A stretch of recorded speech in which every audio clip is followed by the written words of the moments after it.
in la qaataa amarka al-shabaab kooxda argagixisada ee al-shabaab wuxuu ka turjumayaa inay tahay arrin dembi ah oo qof cunug xun ama kooxda argagixisada qof ka tirsan oo asaguba dhuumaaleysi ku jooga duurarka in amarkiisa la qaato loona ciqaabo dadkii xoogsatada ah.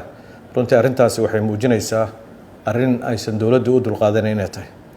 waxaan faraynaa marka in la fasaxo dhammaan dhismayaasha oo ay bartoodii ka wataan iyadoo ciidamadu ammaanku ay runtii tallaabada ku habboon ay ka qaadi doonaan kooxahaas argagixisada ee ku soo xadgudba dadka muwaadiniinta.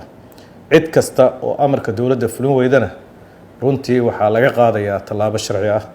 waxaana runtii rabaa sidoo kale inaan u hambaliyeeyo ciidamada qalabka sida oo runtii guulo xoogan ka soo hooyay iyo dadka Soomaaliyeed iskaashanaya ka soo hooyay furimaha kala duwan.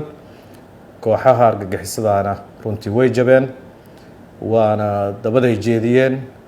runtii hadda cidda amarkeeda qaadanaysana waa ciidan ka warhayn xogta cadowga argagixisada mana dhici doonto inay dad dambe Soomaaliyeed ay u hanjabaan. marka waxaan mar labaad ku celinaynaa in dhammaan dhismayaashii socday ee kooxahaas argagixisada fariimahooda lagu joojiyay in la fasaxo oo maaragtay ay dhismayaashii socdaan. dadkii quutulyoomkooda ka heli jirayna inaan shaqadaas laga xayirin.